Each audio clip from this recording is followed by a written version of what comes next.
Good morning as it stands at the moment of recording this. Ladies and gentlemen, thank you for joining us for another Journey on the Fly, the podcast. I want to apologize for missing a couple weeks. I have heard, and it's been very encouraging, that some of the, quote, fans were asking where the next episode was. And I thank you all for your patience and for your anticipation for the next one. I mean, that makes me feel pretty awesome, actually. So, we've been really busy. I'm not going to fill this entire intro segment with excuses, except to say that March has been insane with travel and meetings and phone calls and all this crazy stuff, which makes me feel important, I guess, but isn't necessarily, well, it is. It's all been important stuff. The people I've spoken to have been very important. I have two guests lined up. Well, actually, I have two recordings, one of which you're going to hear after I'm done rambling here, and I think you'll enjoy it. These are more techie type of discussions, some history lessons and some waterways and things of that sort, so I hope you enjoy that. I'm going to ask you this. As you listen to this, would you mind subscribing to wherever you're listening to? iTunes, iHeartRadio, Spotify, Google Play, wherever it may be. And would you mind letting other people know about this podcast if you've really enjoyed it? Even if it's just one episode you've enjoyed, share it with your friends and your family. I appreciate it. I don't make any money at this. Maybe one day I will. That's not really a goal of mine. But sure, any side hustle is always good, right? Well, I guess I should be careful saying, overgeneralizing like that. But nevertheless, two really great podcasts coming up and a ton more guests coming up. It is just difficult to navigate. I actually may have to go down to one a month or two a month for the busy season here as we get out, and I try to customize every trip that we go out in the sense that, and I don't want to overstate that, but in the sense that if you're looking to learn a little better casting, actually I'll give you a good example. So yesterday, a gentleman who had finished a questionnaire that I had sent him wanted to work on casting. He hadn't fished in a long time, fly fished in a long time. So we spent a lot of time on casting. We talked about pickup and the snap at the back cast and waiting for that line to unroll, and then the snap and the push forward, if you will. All thanks to Joan Wolfe at this point. Thank you, Joan, even though you'll never listen to this. And others who have helped along the way for certain. So he also wanted to look into how to read the water better. So we spent a lot of time picking apart the water and noticing and recognizing the complex currents that we see on the surface, and realizing that because the substrate, and here's a kind of a revelation of sorts that we discovered yesterday. So when you come to a riffle section, a section where the water's low, and then water was low everywhere we were yesterday, it was very low and clear, so it was very difficult fishing. But he had a great time. He caught a couple fish, missed a bunch of fish, and we moved on. So when you come across the riffle section, it's interesting to think of it this way. Those sections where the water is all you see and you don't see the substrate, keep in mind the section above it or below it that you can see all the substrate. And when you see all those different complex currents, the back eddies and the we'll call them Y eddies. This is just a name I made up for when the water flows around a rock and it begins to swirl and push against, those currents push against, because water does not compress, right? Water fights against itself in one sense. That's why you get those currents. When one section of water smashes against another section of water, it doesn't just give. It doesn't just connect with itself or interchange. It's a bump in the head, if you will. It's like hitting your head against a wall. There's not much give there. But then that's what causes it to flow after it's done swirling or whatever it's done. And usually behind those rocks, you see a sort of a plunge pole, but there's like this Y current that comes around the edges of the rocks and then eventually joins below that rock. Maybe it's a couple inches or a few feet, on the edges and on those, the seams where those two currents are meeting each other. You'll find fish just off of that, waiting for food, resting, using as least amount of energy as possible to basically grab some chow. those types of things are what we learn. We lifted rocks all day long, probably a couple dozen rocks. We found some good stonefly nymphs, a real nice black stonefly nymph. He's probably a little over an inch long. We found some caddis casings, the conical ones that it's funny, I'm trying to rip them apart to show this gentleman, and it's just amazing in creation how the development and the design of these things is so incredibly precise and powerful. I couldn't rip it apart with my fingers at all. Actually, without killing the bug inside of it, which by the time I pulled it out of the water, I'd pretty much killed it. So it's just interesting to deal with all those types of things. Would I have rather spent the day doing more nymphing than anything? I mean, we nymphed all day, but under an indicator, we changed up depths, we changed up flies multiple times. We had a dry dropper on for a while, and just trying different techniques. Casting in those different techniques is different, and you need almost a dedicated leader and sometimes even a dedicated fly line to turn over normal indicators, because you need a little bit of that weight in the line to turn over those heavier objects or more wind-resistant objects. But anyways, just trying to give you an example of the things that we touch on and the things that we try to develop and pass on.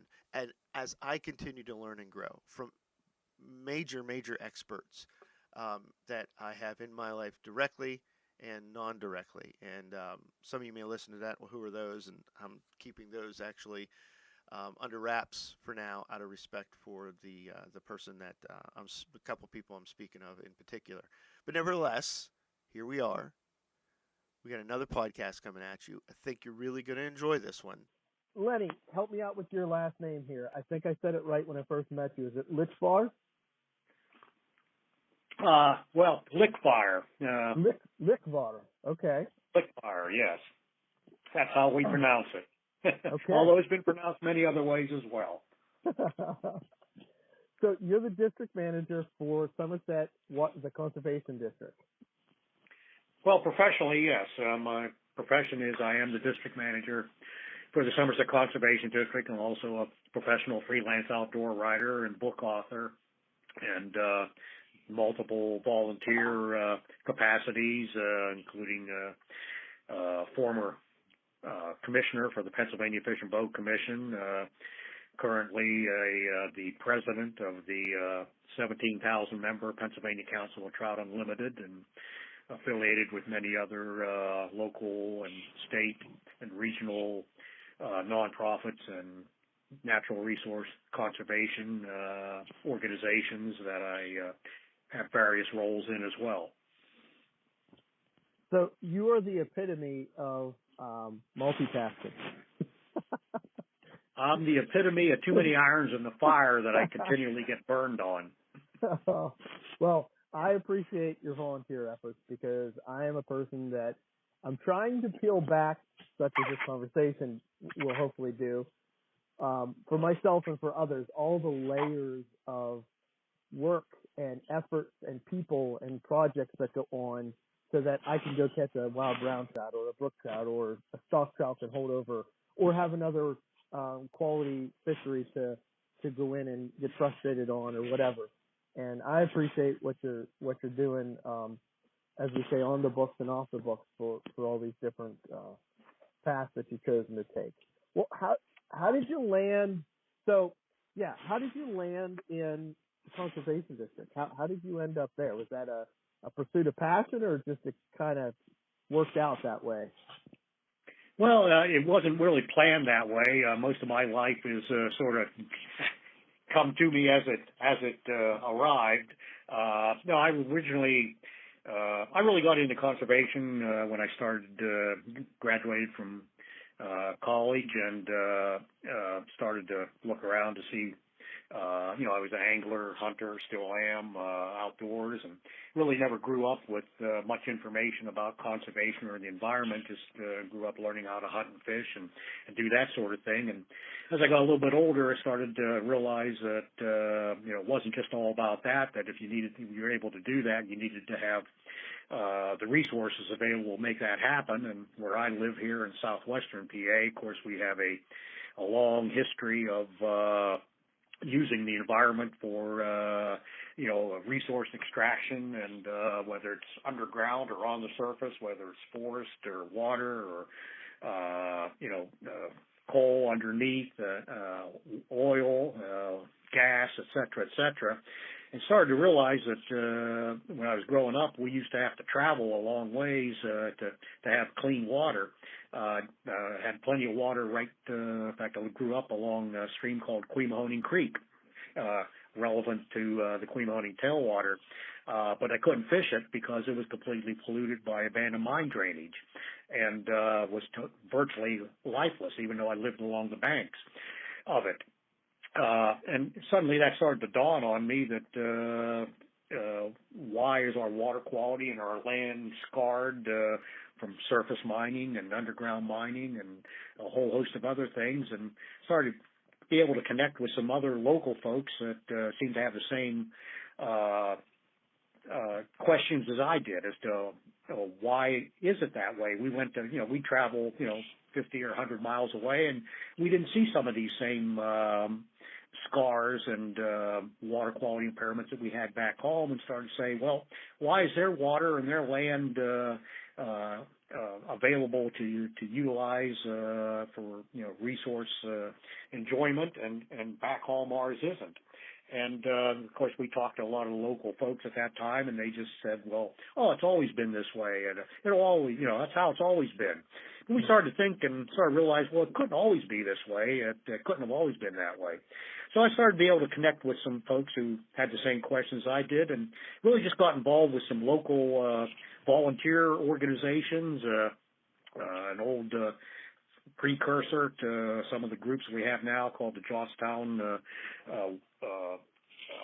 Watershed Association, and by that time local Trout Unlimited chapter started to revive itself, and just started to do a lot of volunteer work. About that time we started to work on abandoned mine drainage and remediation here, which had never been heard of before, which again was aimed at reversing all the major land and water issues that we've had here, and got connected with that. So I did a lot of volunteer conservation work for quite a few years, and while I was working in the private sector at that time, and sort of just evolved in. I found a job that came open called an executive director of the Southern Allegheny Conservancy, which was a regional nonprofit that implemented projects that were put together by the Resource Conservation Development Council, which was organized as a federal coordinator. It's a long story, but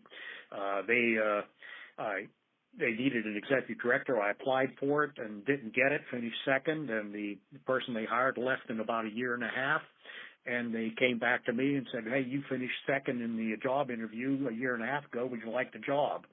So I left the private sector and walked into the public sector as the executive director of that organization. And that's when I became a professional resource conservationist.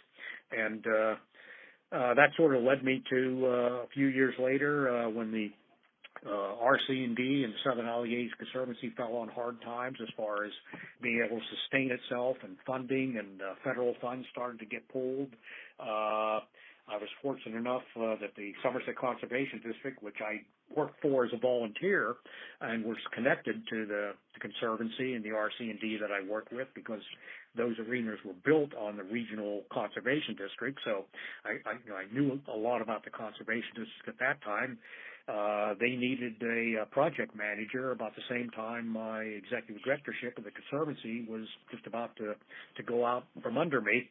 And luckily, I was able to make a transfer from a regional organization to the county organization where I lived anyhow. So, and from there, a couple of years later, they needed, or not too long after that, they needed an executive or a district manager. So I was promoted from project manager to district manager, and that's where I am currently. And along the way, I never really gave up all the volunteer activities, so I continued everything that gave me the experience to do professional conservation work right along with it. My actual college degree is in economics. Everybody thinks I have a degree in wildlife and fishery biology because that's where they've really seen me be active both in the volunteer and the professional sector for, quite a long time. And I tell them, no, actually my son has that degree. He has a degree from Cal and out in fisheries and wildlife biology. He's the one that has that degree. I don't. So I did it just from being able to learn the ropes by volunteering for many years and learning through entry-level jobs in the conservation professional sector. And that's sort of how I got to where I am now, wherever that is. Well, I love that. And, man, like fishing and fisheries and all that aside for a moment, I think we could all learn a lesson from how you've got to where you've gotten. You didn't, as the old adage goes from the Christmas Vacation, you weren't Cousin Eddie waiting on a manager's position to be handed to you. You went out, you got your hands dirty, and most importantly and fundamentally what I heard in that, you saw an issue in your fisheries and your waters, and you heard people, in a sense, complaining about it and being okay with it, settled and desensitized to the fact that these creeks were terrible and weren't sustaining life. And you said, well, I'm going to volunteer. I'm going to get my hands dirty. I'm going to at least begin a process to try to do my part in remediation and so forth. And then here you are with an organization that's what they do. That's what you guys do. You fix these situations. Well, you at least do every and all efforts that you can in your power to fix and repair these issues and even create fisheries, which is what this podcast has really got me excited to talk about. And you had mentioned it there, the Quemahoning Reservoir. And could you give us, I've heard a little bit of history of this before. Give us a little bit of the history of the Quemahoning Reservoir itself. That was privately owned at one time, am I correct? Yes, that's a perfect question to ask because I was going to answer it whether you asked it or not, because to understand the current situation of the Quemahoning Tailwater, which is I've always branded it as the newest tailwater in Pennsylvania, you have to understand the history. And of course, that to go into the details of all that would be far beyond the time frames we have here on this venue. But the shortest version that I can give you is, yes, the Quemahoning Reservoir as well as several other reservoirs were constructed in the Johnstown, Cambria, Somerset region. Actually, Border Dam, which was also one of the reservoirs that was part of this public acquisition that I'll get into in a minute, were created and built to power and supply water to the steel industry in Johnstown. Johnstown was just basically a small Pittsburgh. And, everything that happened in Pittsburgh happened in Johnstown from an industrialization standpoint, just on a slightly smaller scale. U.S. Steel, Bethlehem Steel, came into being. The coal industry was there to power it. They had to have water, so they built these reservoirs. They built the Quemahoning Reservoir back at the turn of the 20th century, which was actually to build a reservoir of that size with an earthen breast was actually engineering marvel with the technology they had back at that time. But what drove it was the privatization of those reservoirs, the Quemahoning Reservoir, Border Dam, South Fork Dam, Kingston, Wilmore, all were built and were all under the guise of basically Bethlehem Steel as a private water resources. And those pipelines were built into the industrial complex in Johnstown, and that powered the steel industry for most of the 20th century. And the only recreation was primarily at the Quemahoning Reservoir because it was by far the largest reservoir of all the water resources that were originally constructed. It's basically 9.23 billion gallon capacity, and the earthen breast is 950 feet long and 100 feet high. And and there was a 66-inch pipeline which still exists today, which then carries the water from the Quemahoning Reservoir in Somerset County to what was then the steel industry in Johnstown for about 20 miles. So all that infrastructure was built, and of course it was all private. The only recreation occurred at the Quemahoning Reservoir for much of the 20th century at a location called Bethco Pines. And if you were a member of Bethlehem Steel, either at the corporate level or even at the lower level, you had private access to boat and fish and recreate. They had a nice facility there that had a swimming pool and hosted all kinds of events and weddings and all kinds of events. But if you weren't part of the Bethlehem Steel industrial management complex, you had no access to that. Everything was posted, keep out, public was not available or welcome.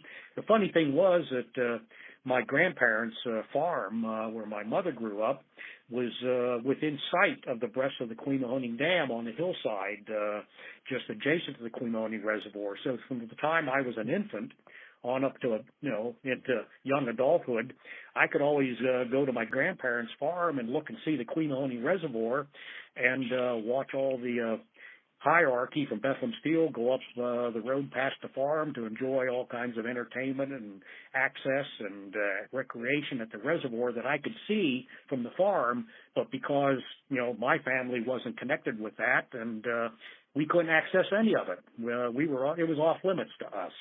So I could see the reservoir for all those years, but I couldn't get close to, other than driving around it, to utilize it in any form.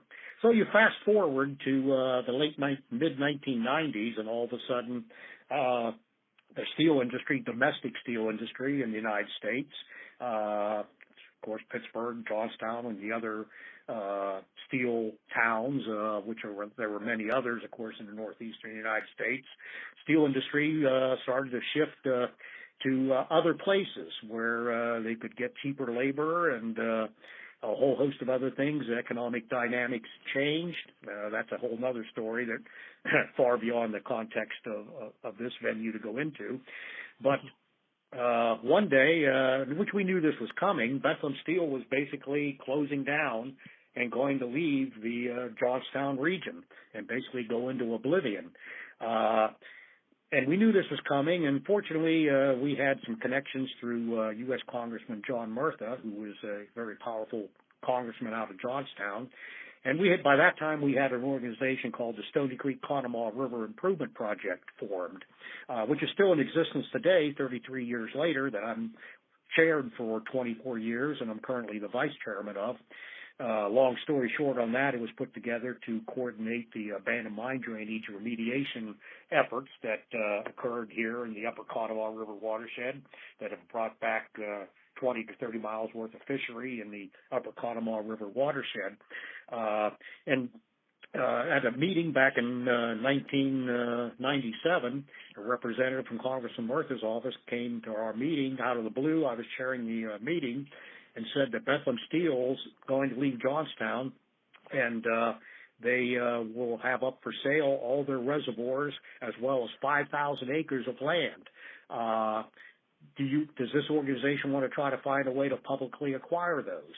And, of course, we stood there and sat there kind of dumbfounded because that was something none of us at that table, which only consisted of sportsmen and some conservationists and a few nonprofit folks. We'd never been presented with an item of that magnitude in our lives. We were barely lucky to be able to figure out how to put technology on the ground and do all this new stuff to abate abandoned mine drainage, which was usurping all our time. And basically, I was there at that time as a total volunteer. So we said, well, we're not sure how to do this, but we sure going to try. So long story short, we put together, we decided we'd do a feasibility study to see if it was feasible to publicly acquire these assets. We hired a firm and took 6 months to maybe have them do a full report and analysis of what was then called the manufacturer's water company properties, which was the operating end of the water company out of Bethlehem Steel. They put up a separate company to handle all that. And of course, it was viable for Bethlehem Steel because they sold that water, and not only to their own interest, but they sold it to other U.S. Steel and other manufacturers. So it was economically viable in the steel industry. Would it be could it, without Bethlehem Steel to profit up and throw money into it? The question was, if you publicly acquired it, you were still going to have to maintain it, operate it, and bring income in.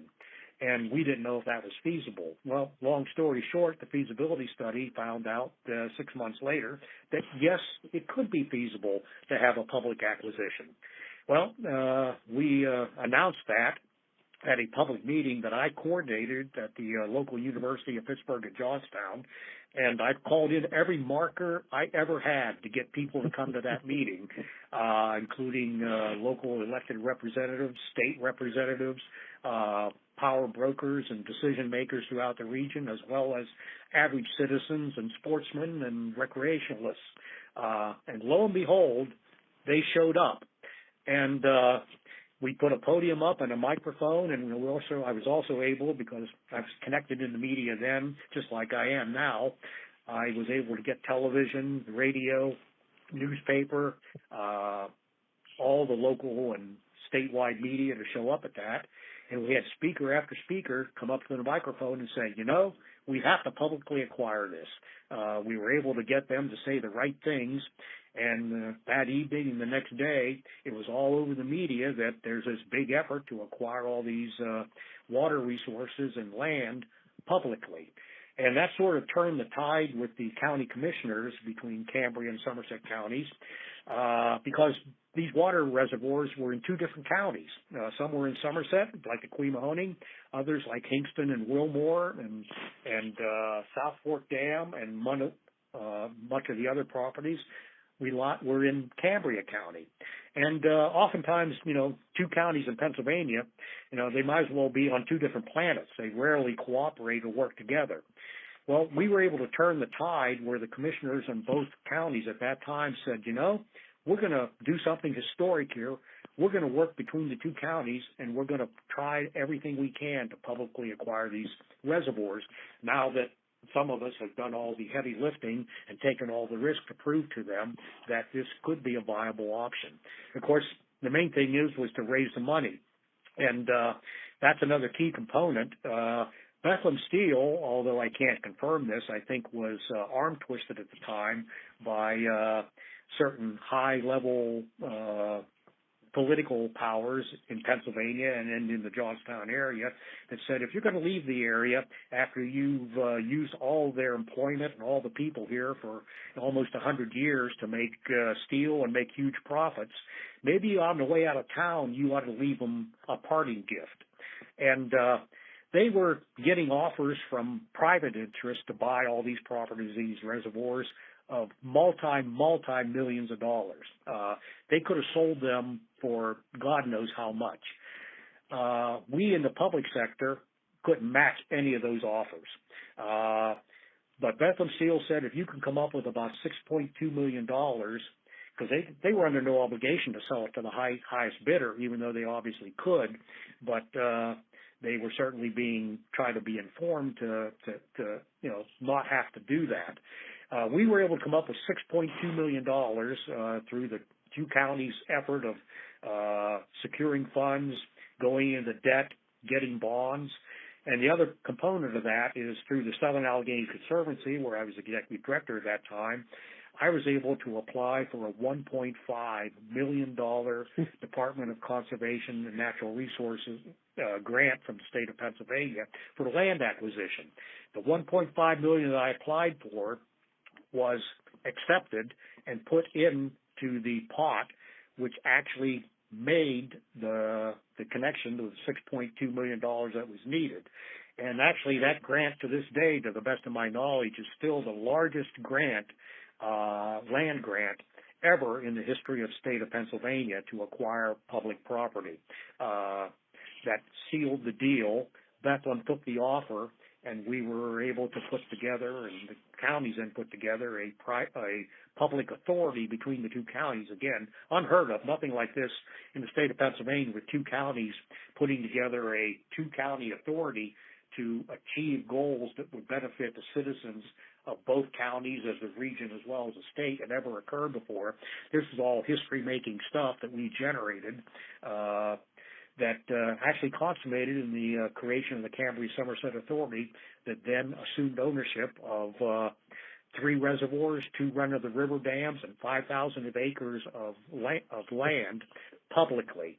That is now one of the greatest, years later. That was back in 2000. This is 2023. And over the years, it's been hailed as one of the greatest economic as well as recreational concepts that's ever been derived, because it's enabled water to still be sold through the Cambria-Somerset Authority to small and growing water users in the Johnstown region and in Cambria County. And it's also now available. They've put in a water treatment plant and sell potable water as backup supplies and, main supplies for small communities that were never had viable water supplies to their citizens as well. And on top of that, because I was able to secure the $1.5 million DCNR grant, which was public funds, it guaranteed that all the land and the water had to be open to the public for public use. Going back to when I was growing up on my grandparents' farm there and looking at something I couldn't access, all of a sudden I was able to do the thing that guaranteed access to all those properties that I never had and wishing I would growing up. And on top of that, then the Cambria-Somerset Authority went in and actually didn't just sit on that responsibility. They added a great deal to it. Now you go to the Quemoning Reservoir, you have the Quemoning Family Recreation Area, open to the public, which is they have pavilions, they have camping, they have walking trails, biking trails, hiking trails, a swimming facility, a boat launch, and now it's open and managed by the Pennsylvania Fish and Boat Commission. We did years worth of fish habitat construction work there in cooperation with local sportsmen's clubs that I ran through here through the Somerset Conservation District and implemented through the Pennsylvania Fish and Boat Commission.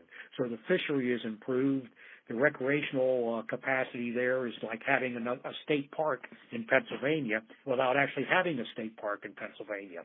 And now 30, 40, 50,000 people a year actually go to the Quemoning Reservoir to hunt, which is land is open for hunting, fishing, boating, kayaking, hiking, picnicking, family reunions.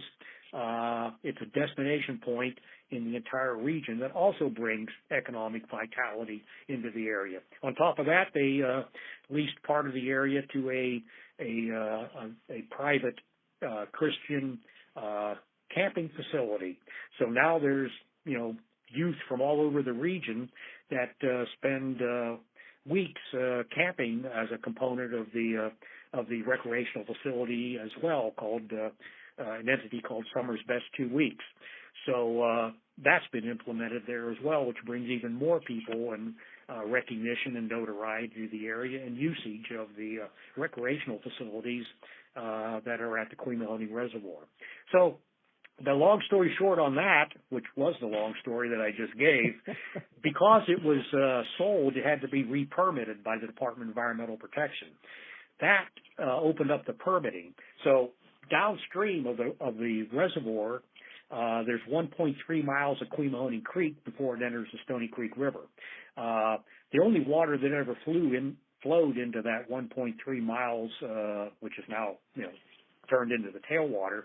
It's a tailwater because for years the only water that came into that lower 1.3 miles was whatever came over the spillway, and that only happened through a couple months of the year. All summer long, low flows, there was no water going into the last portion of Quemoning Creek.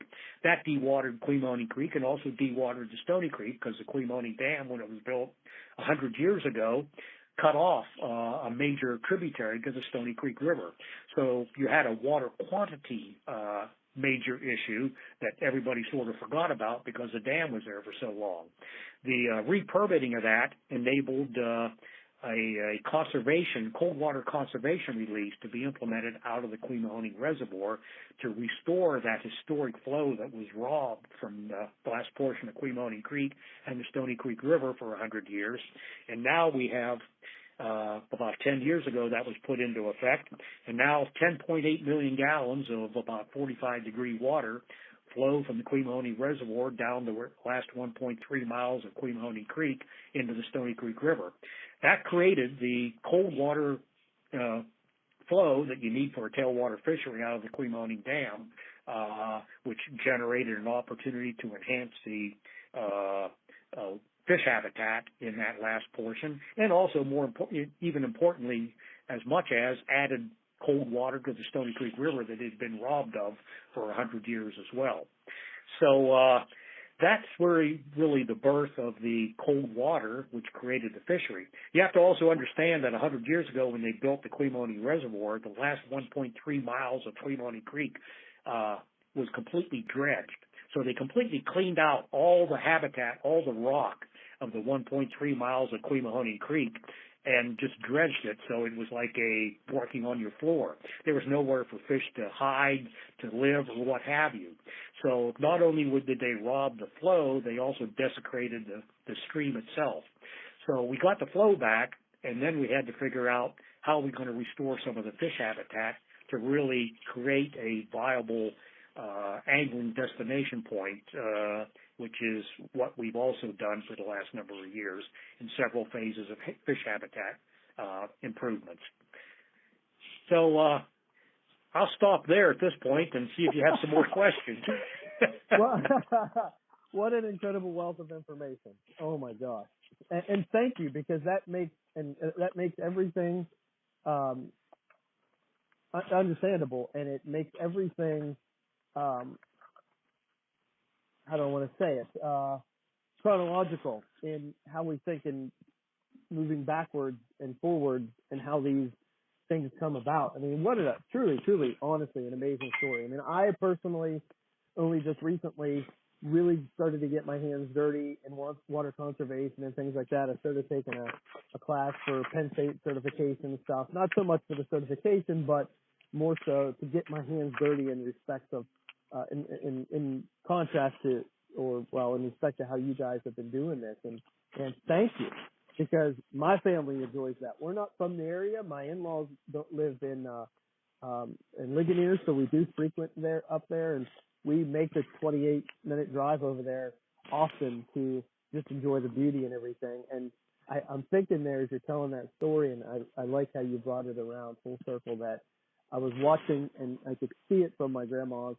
But now, not only myself, but thousands and thousands and thousands of tens of thousands of people are able to enjoy something that was once untouchable in so many respects. And now it's generating income and it's keeping itself going. And man, thank you for that, and thank you for the details of that history. Yes, I mean, we have a burgeoning ecotourism industry here in the Cambria-Somerset region, and the assets of what was publicly acquired, which is really one of the historic, I think, conservation endeavors in the state of Pennsylvania, if not the entire country, enabling to this to occur, is now a major driver in bringing, again, when I grew up as a kid, we left the area to recreate.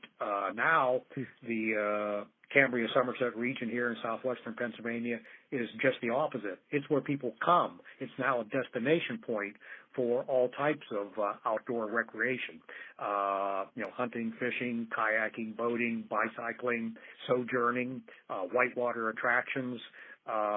It's now an economic driver. It used to be an economic disaster, and we've turned it into an economic asset in the last 30 years. So it's a historic turnaround to be a destination point instead of a place where people left to do those kind of things. And I've been fortunate enough, or unfortunate enough, depending on how you view it, to witness it from one extreme to the other. Even though there's still plenty of more work to do, we're nowhere near where we need to be from an environmental or conservation standpoint. There's plenty of other additional improvements that are still needed. but it's been a sea change in the last several decades from our environmental integrity, which was much maligned and desecrated, to where we've at least recovered to the point that we can use our natural resources as an asset instead of using them for other things, all of which were important. I mean, the steel mills and the coal mining that built the industrial revolution that the United States enjoyed in most of the 20th century. It helped power and win 2 world wars. So all those things that occurred here that we used our resources for were certainly important. That's the good news. The downside is we never paid the full environmental price to restore all that back in those days. The bill came due later, and we paid a tremendous price to enable all those positive things to occur, and we're just now getting back to the point of recovering from the price that we paid to industrialize the United States and make America what it is today. There was a price for that, and southwestern PA, right here where I am, paid that price. And there's 2 testimonies in that. There's one that I hear that is, okay, let's move forward with industry, but let's do it in a going back to Abraham Lincoln and the first Moral Land Act. I think how that was, just the fact that it was stated as a Moral Land Act, that tells me that we can move forward and we can, and I hate to use these terms, but I'll use them anyways, take advantage of the natural resources, but do it ethically. And then there's the other testimony as, okay, it was taken advantage of. It was, in a sense, massacred, but volunteers and efforts and resources came together, such as yourself, and are regenerating that and are rehabilitating it and bringing it back to a point, as you said, historically, now people are not leaving to recreate, they're coming. And, to make a little bit of a segue into that, as a fisherman, there's always this dichotomy, this separation of, we want people to come and enjoy the resources we're enjoying, but then you also want to say, well, don't come, just let me enjoy them, because I know there's creek projects and fisheries projects all in that area that, out of respect for one of your other colleagues, I won't mention one in specific. Find it out yourself, do some digging. All the listeners can do their own digging and find some of that. But going to the Queen Mahoning specifically, you mentioned that now there's you said 45-degree temperature outflow consistently from that bottom release, creating at least the first portions of creating a tailwater. Define a tailwater for anybody that may not quite know what that is, at least in terms of what you guys are attempting to actually doing, creating. Well, it's just a matter of cold water release from an impoundment. That's what tailwaters basically are across the country or across the world, wherever they exist. And, of course, they don't exist everywhere. I mean, again, you don't, like I said, this is Pennsylvania's newest tailwater. It built as that because you don't create tailwaters on a daily, weekly, yearly, or decade basis. You have to have the reservoir in place, and you have to have the ability to, mandate to release that water. And of course, there are tailwater fisheries across Pennsylvania. We got some excellent ones. The Youghiogheny River, not too far from here, and southern end of Somerset County and Fayette County and Westmoreland County. That's an outstanding tailwater that's been there for quite a while because they release cold water out of the Youghiogheny Reservoir, and that's a local tailwater that is certainly a viable angling destination point, and it's been that way for quite a few years. And we have some other, great tailwaters, the Delaware in the eastern part of the state, and a host of others, the Lehigh.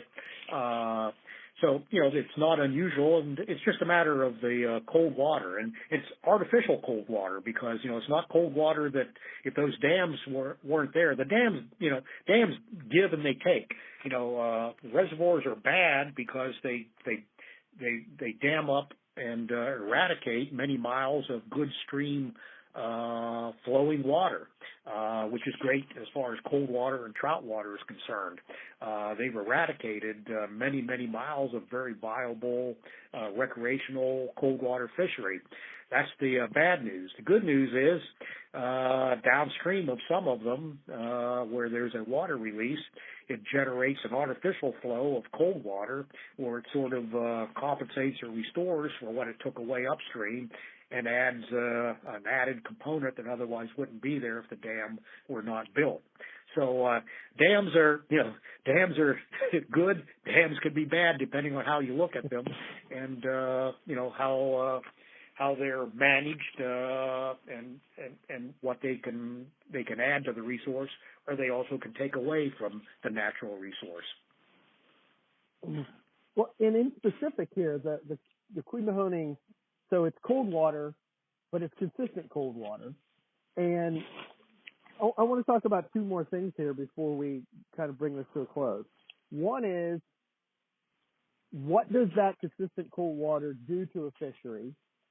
And you guys essentially acquired this where this thing was it was, I don't want to say this. It was essentially, like you said, dredged, channelized. It was featureless. I mean, it was nothing that a fish could live in except maybe a chub for that matter.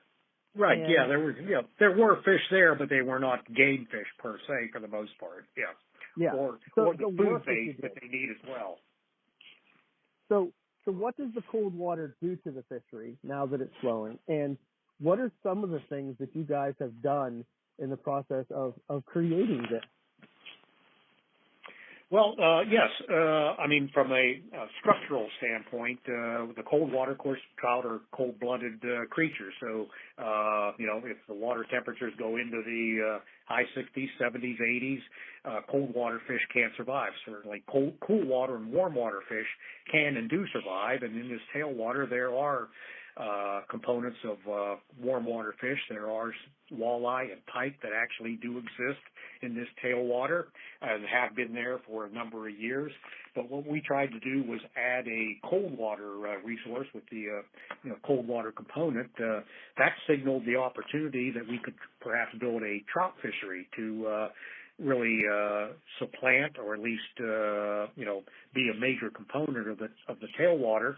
And what we were missing, as I said, it was featureless. All the habitat, all the nooks and crannies, all the rock, all the fish structure, that natural fish structure, was completely eradicated over 100 years ago during the construction of the reservoir. So we began shortly after the conservation release and adding the cold water. We knew there was still a major missing component. We have the cold water. That's priority number one, you might say. But priority two was there has to be somewhere for the fish to habitate, and it just wasn't there.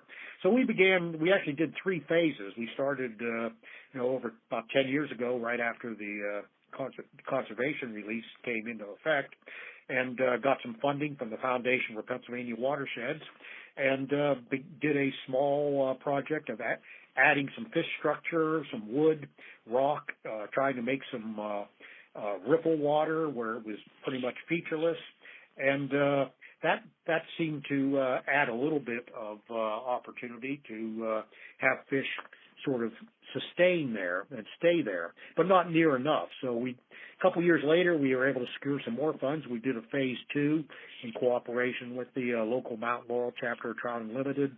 We did some more bank stabilization. We added some more structures, and that seemed to help a little bit more, but we still weren't getting the numbers of the cold water species like trout to stay within the 1.3 mile stretch.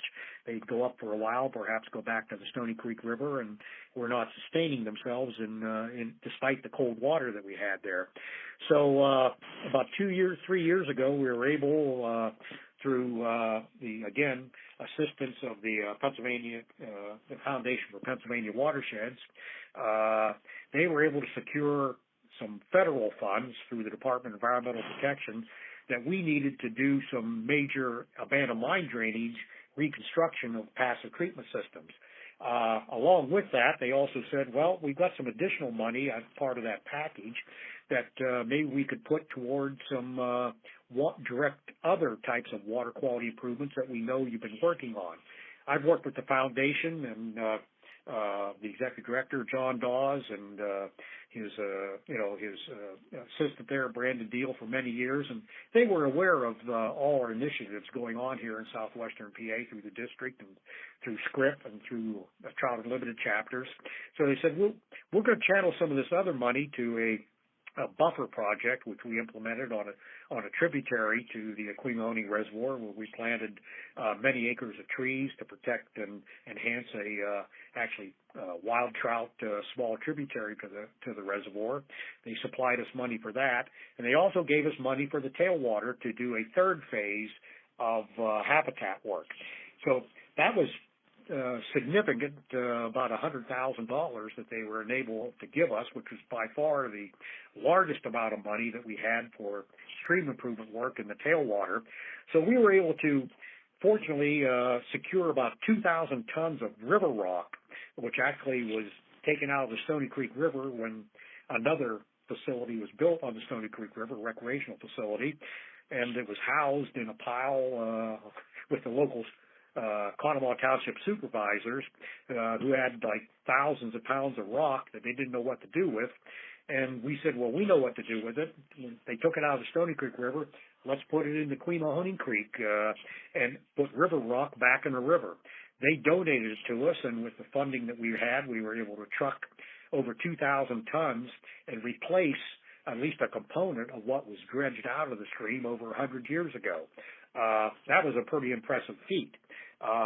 In addition to that, we were able to place boulders, large boulders in strategic locations.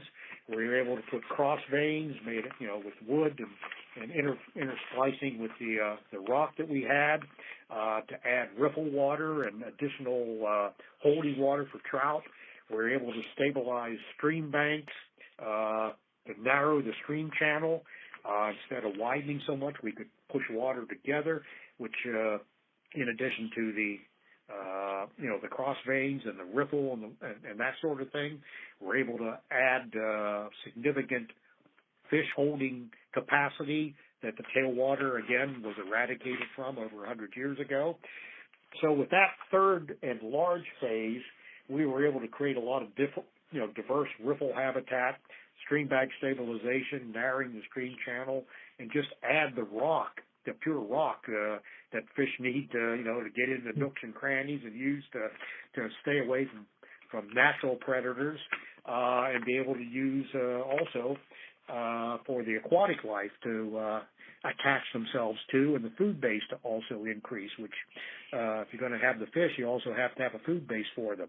We added a lot of root wads and other woody debris, which again is essential for the aquatic food base, as well as adding additional hiding and habitat for the fishery.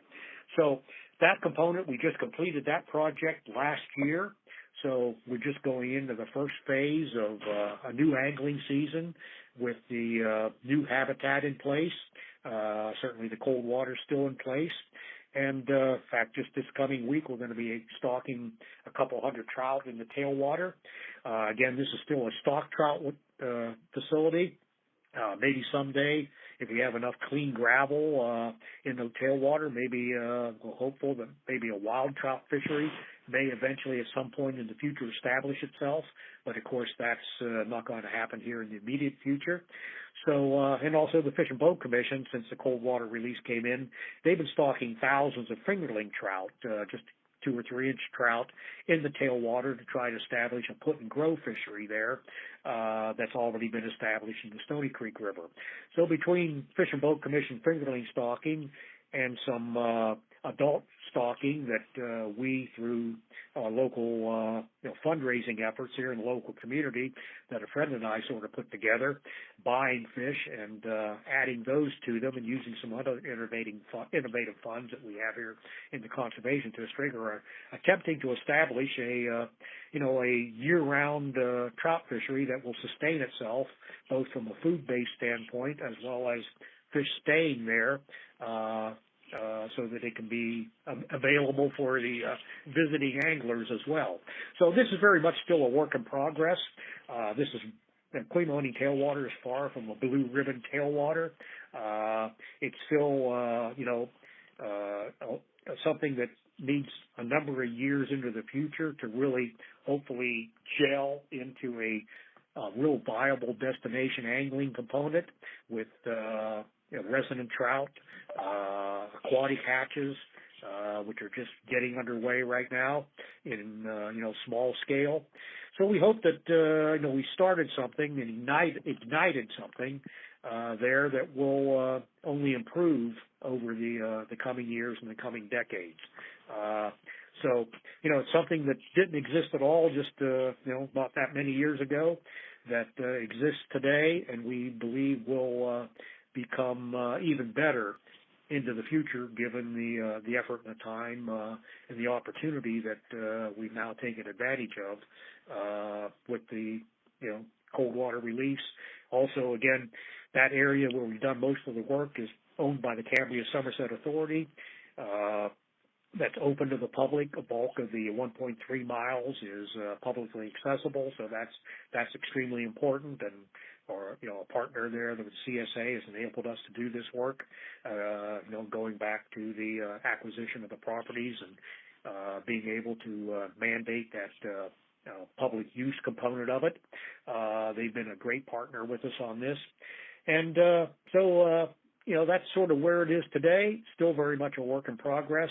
And we believe that the future will determine whether our money that we put into it and our time and effort and planning and design work and physical work will pay more dividends in the future than it even has up to this point where we are today. Wow. To sound very redundant, that is truly a tale of a tailwater. And I hope that we see that unfold in a great way. I've been on that tailwater. I fished it. I think it was in the late winter or something like that in January. And of course, January fishing, winter fishing anywhere is always different. But I did see some midges and things like that showing up, which was, midges are in abundance. To see them, establishing themselves already, and that is a wonderful thing. I didn't flip any rocks because I was limited to time, but I'm already appreciating it, and I didn't even hook into a fish that day. It was really neat to see the structure. I know that you guys used a lot of natural habitat to create some of that structure, which I really appreciate. And the fact that you just said that you brought rock in that was taken from another part of Stony and put in, that's just really cool. So do us a favor here, Lenny. Give us a way, the listeners, that we can maybe read a little bit more, or if they're local and they can even get involved and volunteer, since you kind of set that out as a gold standard there at the beginning of your own personal efforts. And those that are like you, that are involved in the Conservation District and so forth, that have volunteered a lot of time and sometimes seemingly fruitless time at first, because we don't know how this is going to turn out in 10 years. But the effort's there to make it turn into something really good, so I don't think it's ultimately fruitless. So how do we find more information out about the Conservation District and the Tailwater? And then lastly, you specifically, because I wanted to give you a moment to tell us how do we look up your book and Lenny himself to learn more about you personally. You can learn more about the work we do here at the Somerset Conservation District, where we do not just water quality improvement work, but where we do ag technical assistance, dirt and gravel road program, environmental and conservation education, erosion sedimentation control, where we do a whole lot of assistance to watershed groups and local entities to achieve their project goals. So we're very multifaceted here with a very, very small, underempowered staff to make that happen. You can check us out.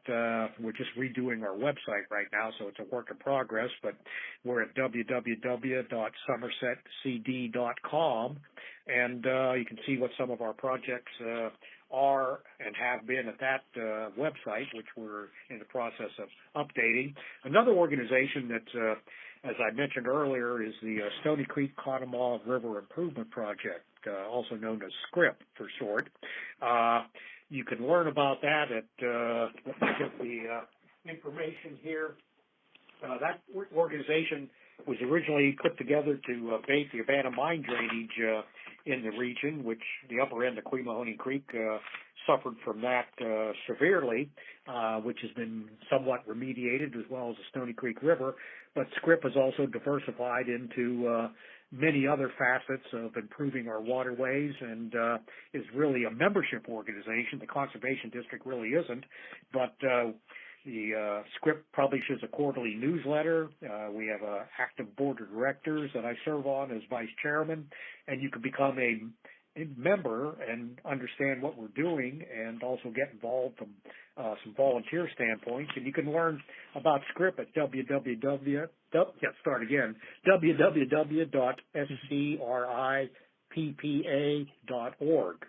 And that'll tell you a lot of information about the entire Upper Conemaugh River watershed where we are here, and also give you specific information on the Stony Creek, Queemahoning, and many other rivers and waterways in the Upper Conemaugh River watershed here. So those certainly are two. And, of course, there's the local Johnstown-based Mountain Laurel chapter of Trout Unlimited, which is a partner, and another organization which is membership-based, where, again, you can join and become, hopefully, an active member rather than just on paper. And you can the website on that is www.mltu.org, and you can learn about that organization. And they're very active here in the cold water resource and wild trout conservation. That's a component of what we try to, serve here through the Somerset Conservation District as professional conservationists. So those are a couple of quick references. Some of the information that I talked about here is also available in the book Keystone Fly Fishing, where I was a co-author and wrote the southwestern portion of that book. So there's some information there about the Stony Creek, Queemahoning, information that'll give you a little angling opportunities there.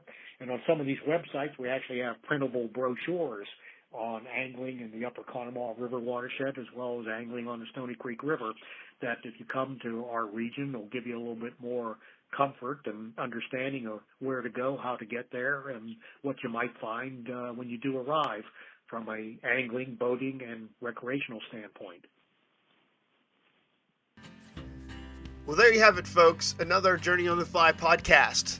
This truly is, as I mentioned in the interview, a tale of a tailwater.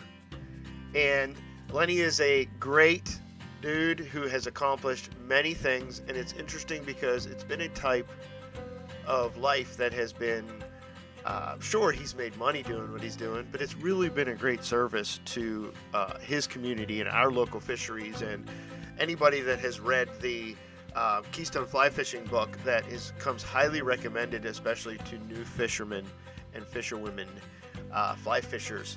It is a tremendous resource, along with Dave Rothrock and George Daniel and Heck and all these other gentlemen who have spent tons of time on the stream. And I really wanted to take a moment there to punch that book home, because Lenny didn't come on here for pay or anything. And if you noticed at all, when I would ask for some kind of reference to him personally, he avoided the question well. And I respect that an awful lot. So I hope you enjoyed this one. I know that the audio is a bit skewed as far as my voice, because I'll just make an admission here.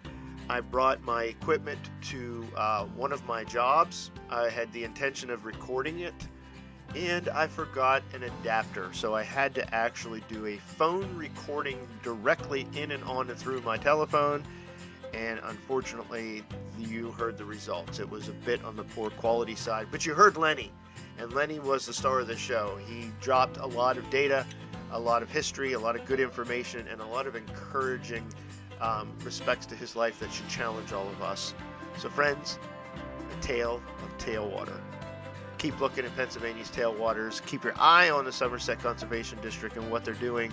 If you haven't visited that area, there's a lot of other things that we haven't even begun to mention that are in the tourist side of things. And I always hate to mention, as a tourist thing, the 9/11 tribute that's there in Somerset County. It's absolutely, it's heart-wrenching is what it is. If you walk on that surface and don't really start crying and bawling at some point in your life, either present or after your visit there, then I would say you need a psychologist to sit down with and chat, because it's incredibly moving and powerful. It makes you really gives you a sense of what it means to be an American, the things that happen out there. But nevertheless, fly fishing in life, my friends, and I think the Keystone Fly Fishing book says a lot about Lenny's fly fishing experience, but not enough. Another podcast will be on the way at some point about those things. So till the next time, keep your lines wet, your flies in the fish's mouth. God bless.